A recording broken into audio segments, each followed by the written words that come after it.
You really are a handful. What a delightful handful. His words keep repeating in my head. I cannot stop hearing his voice and feeling his lips on my hand.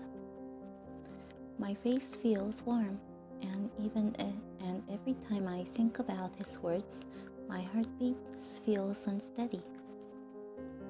I really have to stop thinking about that. Karma is karma, and he puts on that overly polite act with everyone.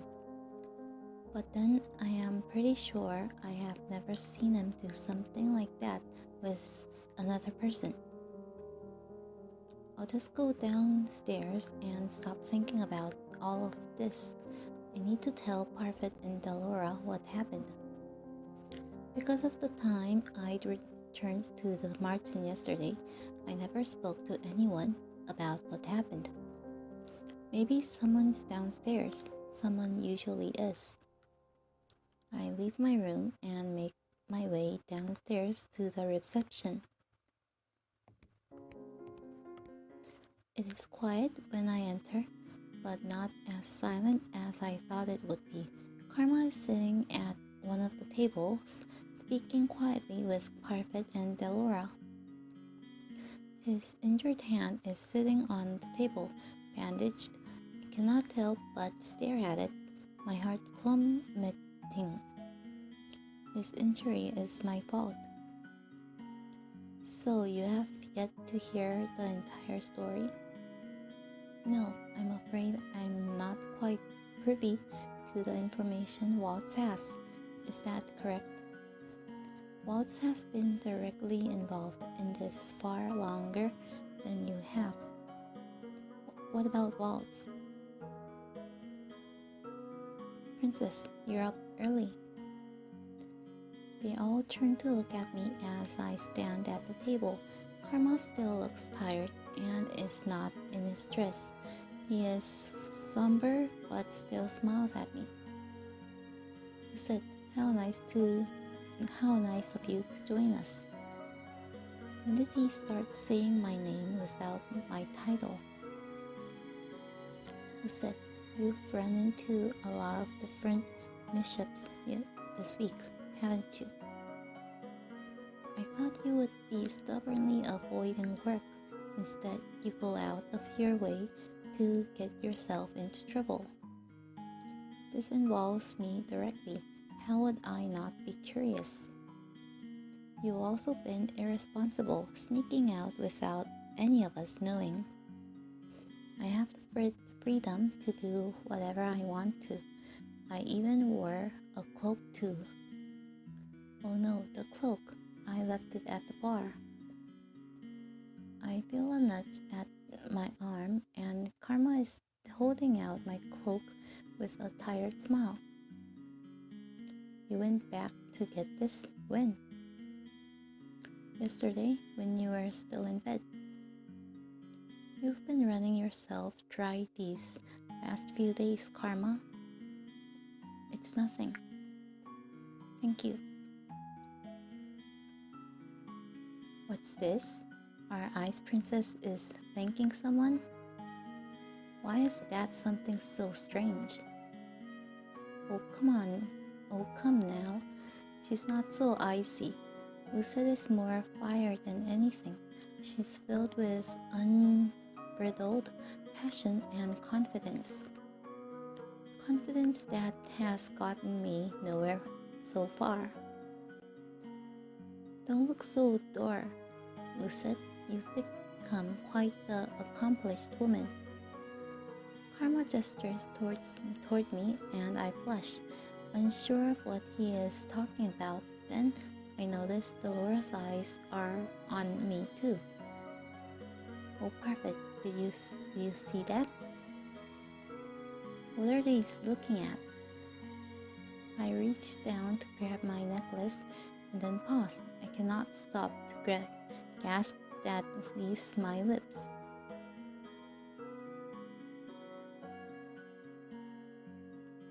When did this happen?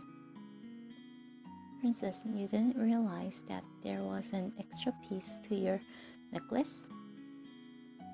Congratulations, Princess Lucette. You're a step closer to breaking your curse. I feel proud.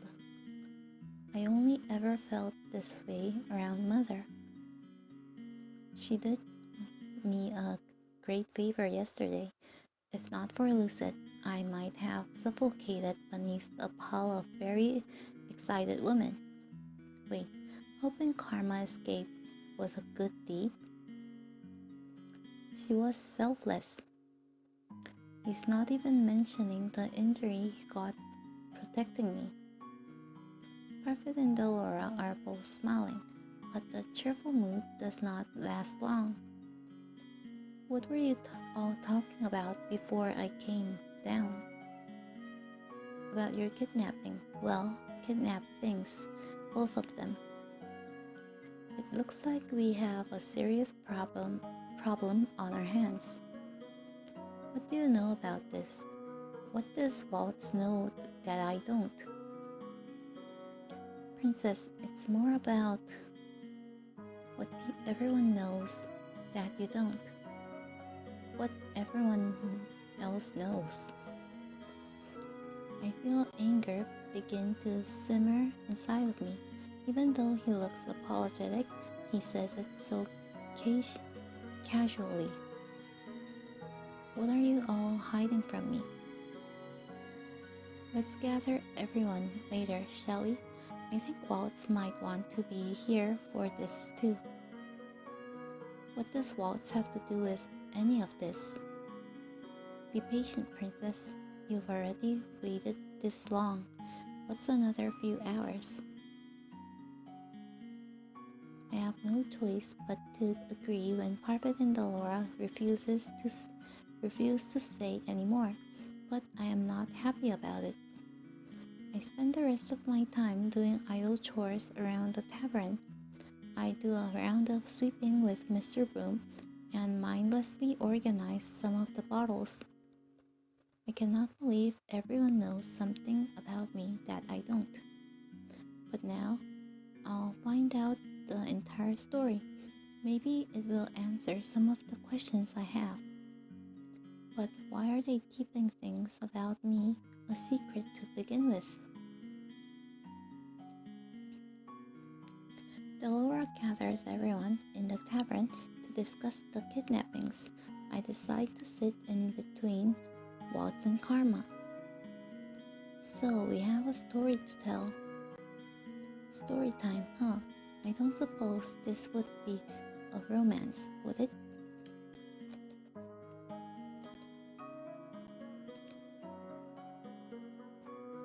How can you stand to make comments like that constantly? How can you stand to live a lie? The two glare at each other across the table, but Delora silences them.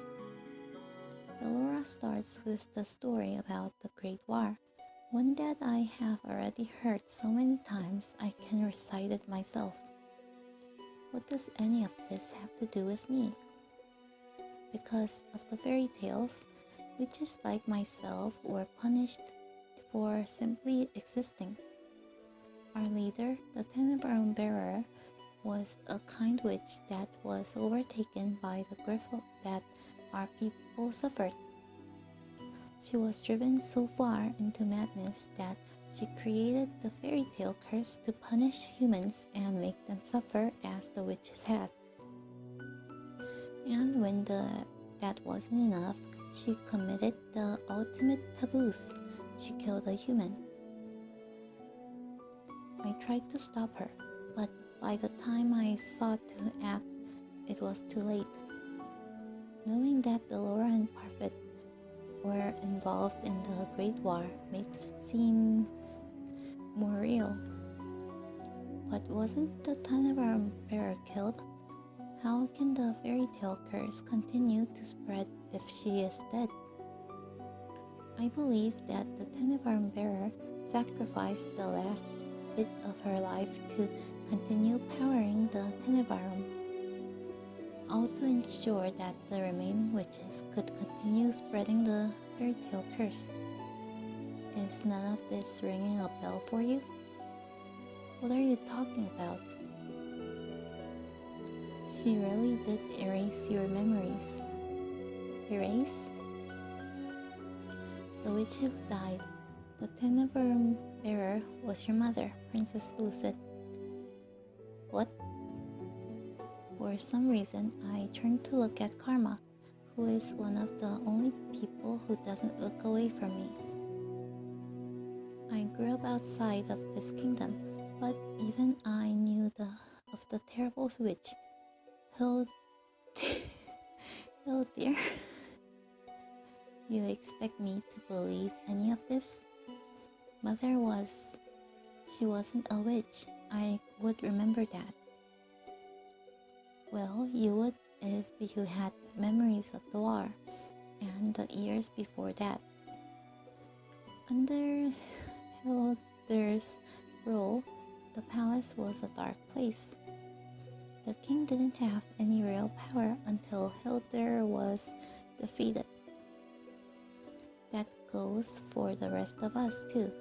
We were slaves to Hilder. Laura's eyes flickered to Waltz. It's true.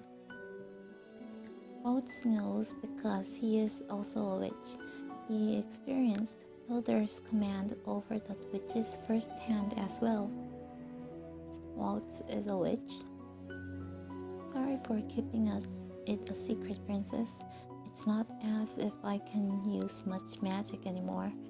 Anyway, not when I'm cursed. This is just another secret of many. It seems everyone is hiding something. Everyone was freed after Hilder's resigned, witches, fairies, and humans alike. The king was even able to marry Ophelia, the woman he always truly loved. So it has always been Ophelia that he truly loved. Was that the reason I never felt any love from him? Because I was my mother's daughter? He gave up on me. No, dear, I don't think he gave up on me. My voice was too loud in the reception area. I feel it crack beneath the pressure and suddenly I want to cry. But Mother told me so many times not to cry. The king gave up on me. But Mother didn't. Mother would tell me this was all a lie. She would tell me not to trust anyone. They must be lying. I turned to Karma. For some reason, I trust him more than I trust Delora or Parfait. Is this the truth? I was told the story of Hilder and her daughter Lucette. They said you were the picture of elegance, but that you shared your mother's icy nature. But I don't think that's true at all. If Hilder was ice, then you must certainly are a warm fire. If my mother was a witch, then what does that make me? You're a witch as well, whether or not you were ever taught to use magic. On your upcoming birthday, you will become the tenebrum bearer. Do you realize how ridiculous this all sounds? Me, a witch? The king never said anything. And now I cannot even ask him if this is the truth because I'm cursed. Why would you even curse me? We didn't want to repeat a tragedy, who said. I sat on your shelves for almost a year, Princess. There was ice in your heart, and if you had inherited the tenebrum in that state, who knows what would have happened? Then why didn't you just tell me any of this? Delora and Parfait looked at each other before dropping their gazes on the ground. If we had told you before, would you have even bothered to listen? The king must have tried to do the same thing, And look how that turned out. You shut out everyone who ever tried to tell you about Hilda's true nature. That is probably true. Even now, I'm having trouble believing that they are telling me the truth. The whole world feels as if it is collapsing around me. I need to escape. I need to go out and be somewhere else, but why are the witches looking for me? You are the heir of the Tenebrum.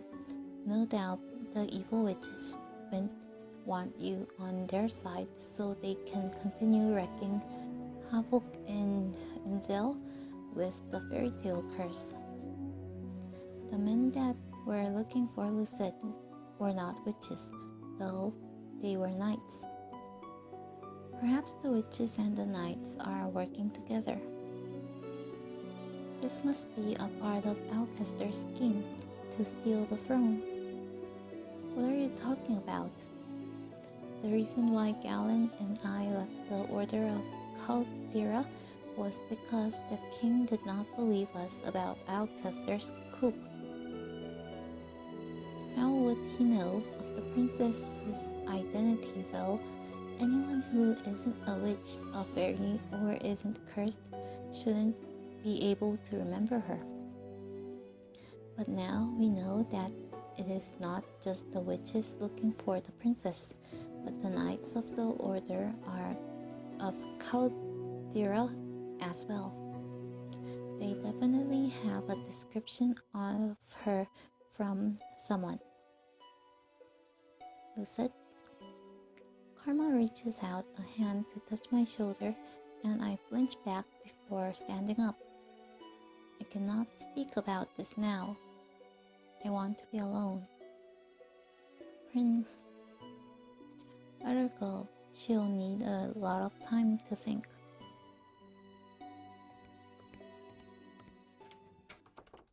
I leave everyone sitting at the table as I try to process the whirling thoughts in my mind.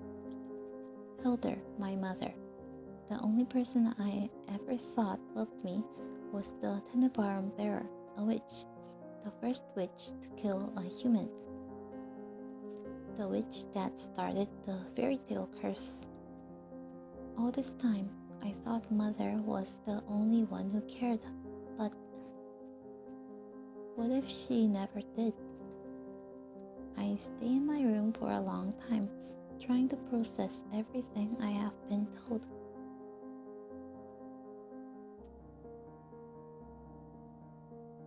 Days go by before I decide to leave the tavern again to watch Karma practice with the knights.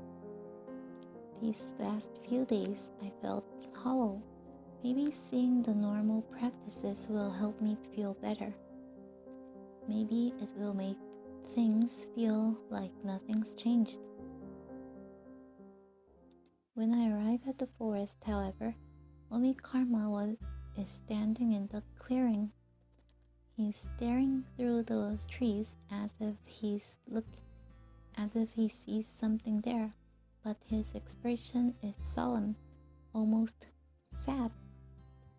Eventually he sighs, shaking his head before turning in my direction. Lucette. I prepare myself for a response, but find that no words come to mind.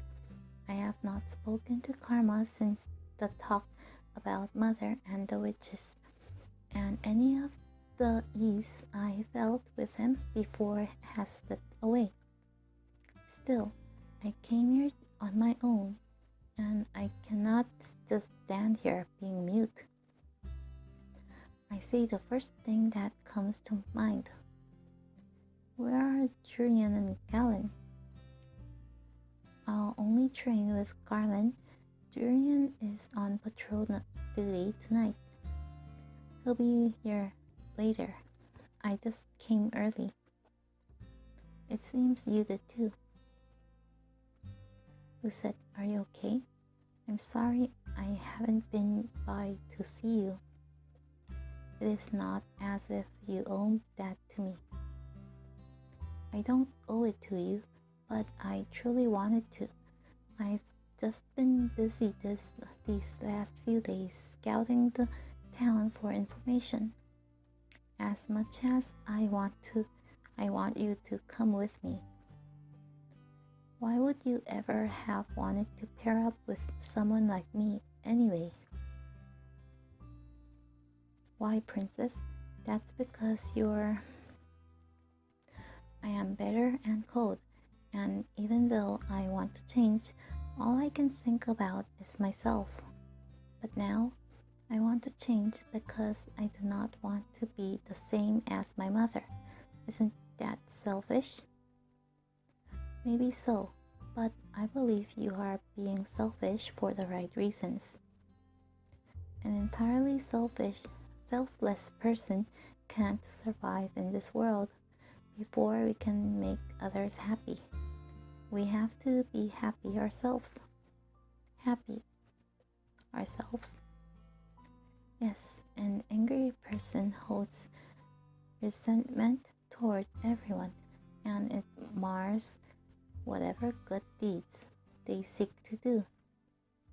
This is why I cannot complete my good deeds. Wrong.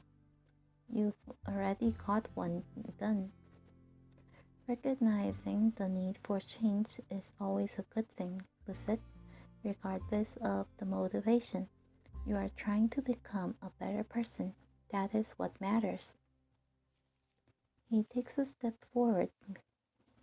He takes a step toward me, then puts his hand on my shoulders and leans down until I can look right into his eyes.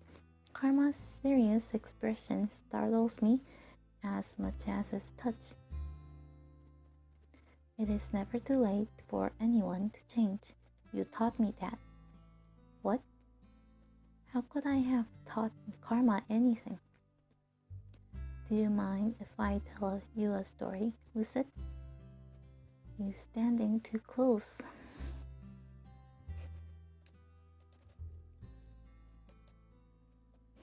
I take a step away from him, and Karma's hand falls from my shoulders. He sighs out. The story better be just as dramatic as mine. Thank you, Lucid. For what? For agreeing to listen. And for what you just did. Stepping away from him. Was I distracting him? Once upon a time, in a land far, far away, there lived a crown prince from a kingdom called Brugantia. Brugantia is one of the neighboring kingdoms, so this isn't make-believe. His name was Claude Idric Renaldi Mathis Almonte, but because the name was such a mouthful, he settled for an acronym as a nickname, at least around the palace where it was acceptable. Claude Idric Karma. Prince Claude was a man who flaunted his beauty and talents to all that he met. He often used his title to get what he wanted. Prince Claude was a selfish man who felt he was entitled to everything that he had. He was vain and often left his castle unattended so that he could avoid his responsibilities. Then one day, he chanced upon a beautiful maiden in the town square. He led her around the whole day, being as charming as he possibly could. And then, at the end of the day, he asked the woman to be his lover. She agreed, but their time together did not last long. Only weeks later, Prince Claude threw her away as one throws away an object and broke the woman's heart. And she cursed him. That beautiful maiden was a witch, but Prince Claude found out too late. The witch said she would make his beauty, his vanity, a curse. To make even beauty a curse. Ashamed of being cursed, Prince Claude donned a disguise and left his kingdom behind. He has been gone for nearly an hour now. He has been gone for nearly a year now, and most probably assume he is dead. But in truth, the prince had come to Angel seeking a way to break his curse. He had heard of a young lady named Lucette who, on her 18th birthday, could dispel any curse. Karma. He looks so sad. I don't know how to comfort him. Claude? Karma. Claude turns a startling red as he stares at me, and for a few moments he does not speak. Then he bursts out laughing. I stare at him in shock, not understanding his reaction. I feel myself flush. Isn't that your real name? No, darling, it is. But hearing you say my name, well, it sounds so much softer out of your lips. I rather like it. My cheeks are warm again.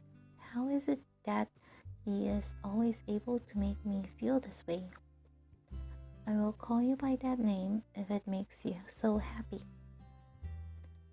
Let's make it a secret between the two of us. I'm still Miss Karma here. Besides, I'd rather you kept the name for my ears only. It makes me feel more special that way. More special? At that moment, Garland shows up for practice and Claude politely excuses himself. I watch the two of them trade blows. Claude favors his other hand, but his blows still come quickly, even with his injury. The more Claude tells me, the more I realize that he's like me, a noble cursed for being selfish. But how do I help break his curse? Why can't he tell me? As practice is drawing to a close, Claude asks Garland the usual question. Have you confessed to Julian yet? Garland only shakes his head in reply. The two men sheath their swords. Garland looks almost sad as he turns to make his way back to the tavern. He likes her, and yet he won't say anything. Why is that frustrating me so much? Garland. Yes, princess? You have to tell Julian. Claude told me before that confessing is hard, but what Garland is going through looks even harder. Princess, you know I'm incapable. No, you think you're incapable, but if you never say anything to her, you'll never know. If I say something wrong, I risk losing everything that I already have with her. And if you say nothing, you risk losing what you could have with her. Lucette is right. Maybe you should really tell her, Garland. But before, Claude was adamant that Garland shouldn't confess to Julian. What changed? If I mess this up,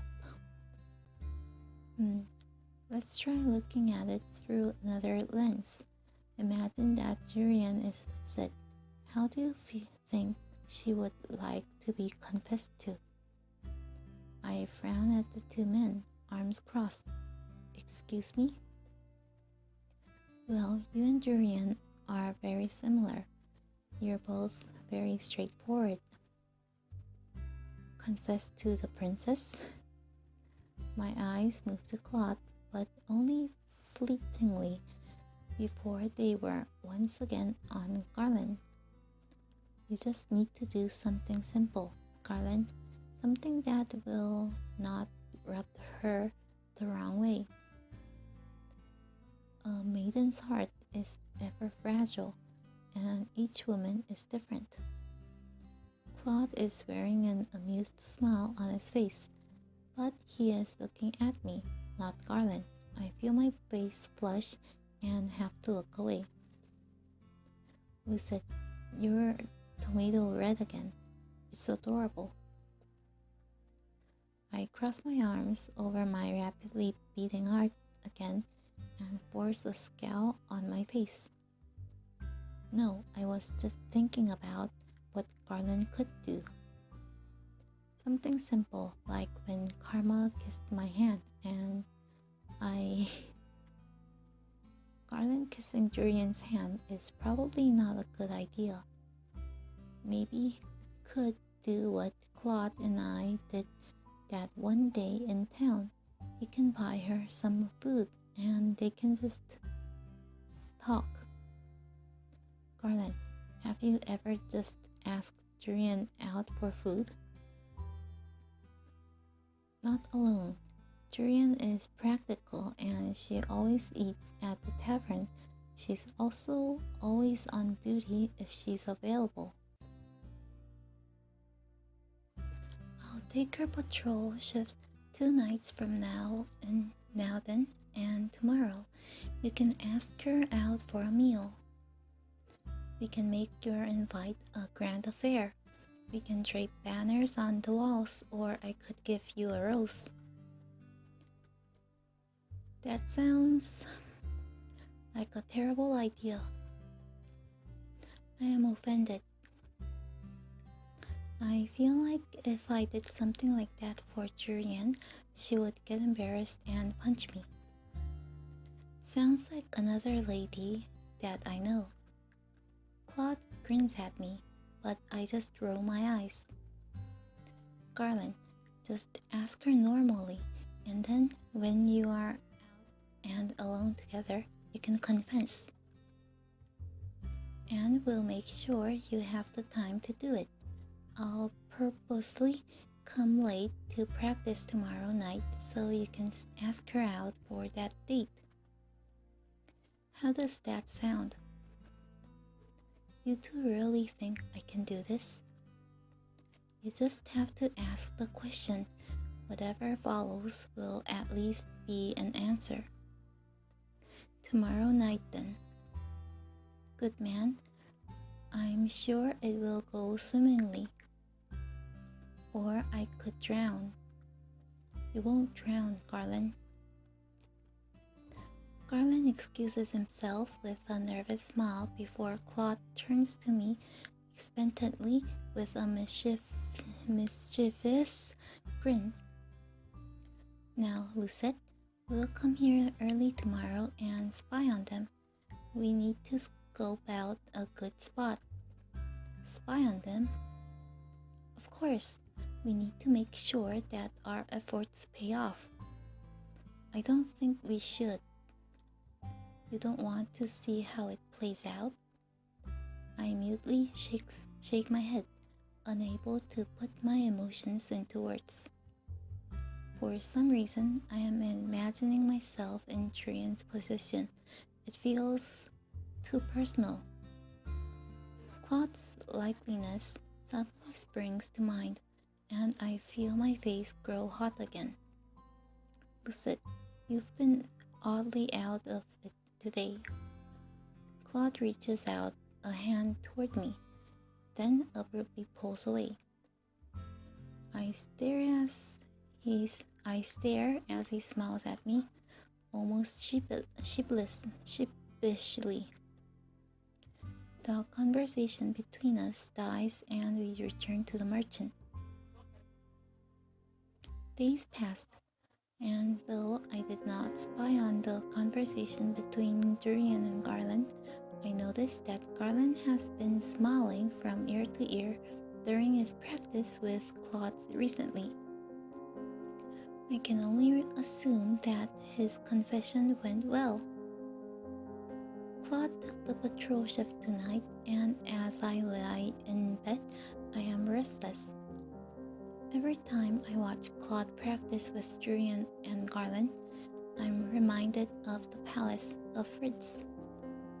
I wonder how Fritz is doing. Is he still practicing with the other knights? My thoughts darken as I recall the kidnappings. Claude had to save me every single time. He got injured saving me. Unable to sleep, I slip out of bed and make my way to the reception room. The night air is cool, and no one stops me from standing just outside of the merchant. I cannot just sit back and do nothing anymore. I have to act. I do not want Claude to get hurt because of me again. Eventually, I see Claude approach. He looks tired and is moving more slowly than usual, but when he sees me, his lips quirk into a smile. Lucette, what are you doing out here tonight, love? Love, instead of darling. That's new. Hello, Claude. His face is stark red again. If you're using my real name, I suppose you've come to ask for something serious. How could he know that? I do need to ask you something of you. Well, if you need a shoulder to cry on, I'm right here, love. What? Oh, is this not about? Never mind. I'm asking if you will be my instructor. For some reason, I seem to have caught Claude off guard. He stared at me for a few moments. What? I want to learn how to use the sword, and I want you to be my instructor. Claude's expression becomes uncharacteristically serious. I'd rather you didn't learn how to use a sword. I do not want you to have to keep protecting me. I don't mind protecting you. I do. Claude sighs and shakes his head. Princesses shouldn't be using swords. I want to be able to stand on my own 2 feet. You are. I do not want you to get hurt again when I could do something about it. Teach me, please, Claude. Once again he flushes. It seems to be an instinct reaction, and it is both amusing and endearing. It won't be as easy. I wasn't expecting it to be. Claude stares at me for a long time before finally letting out a heavy sigh. Fine, I'll train you. You won't learn in a day, but I can teach you the essentials. You can use one of the knight's training swords. Thank you. Music to my ears. Meet me in the clearing in 10 minutes. 10 minutes? What? You said you wanted to train, so we will. Don't expect me to go easy on you. But aren't you tired? He looked exhausted when he came in, and now he wants to train? Already trying to get out of training? I am not. Claude shakes his head, but he is smiling. I'll see you there in a few minutes, love.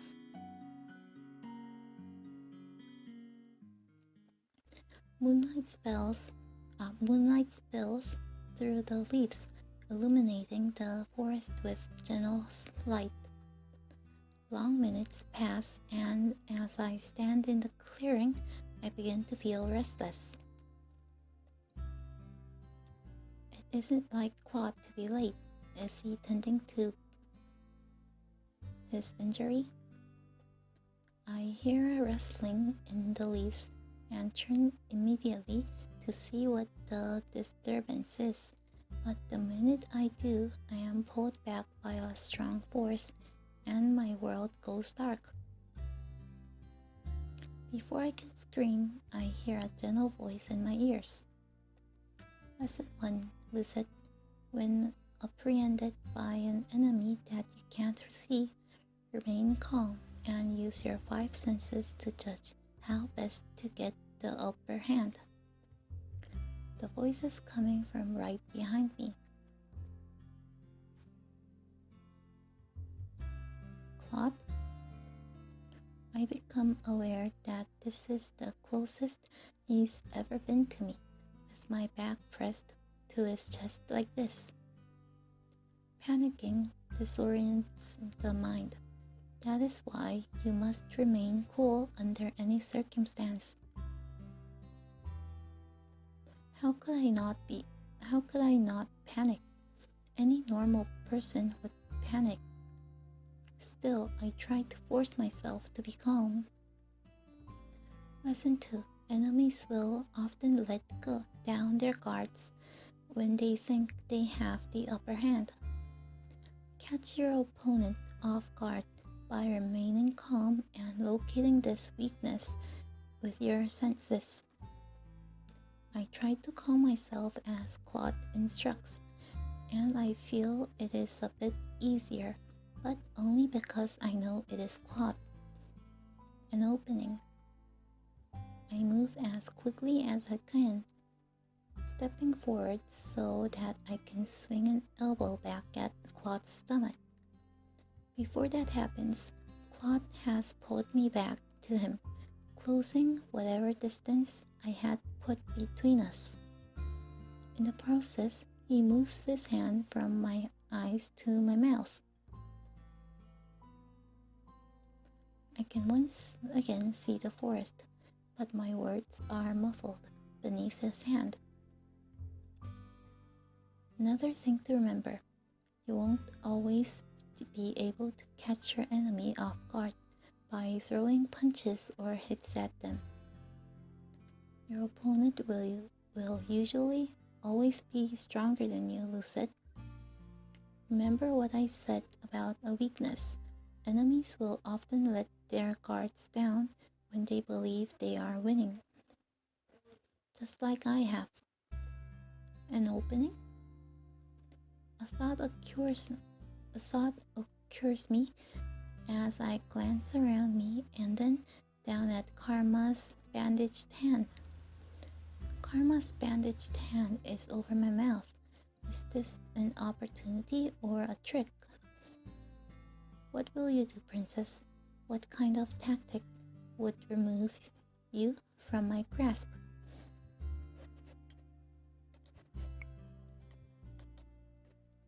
I'm going to feel terrible about this, but I have to try.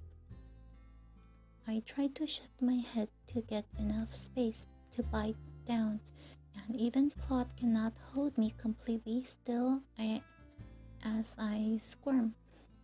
Eventually, the hand over my mouth moves just enough for me to open my mouth, but I falter. I cannot bite the hand that I injured.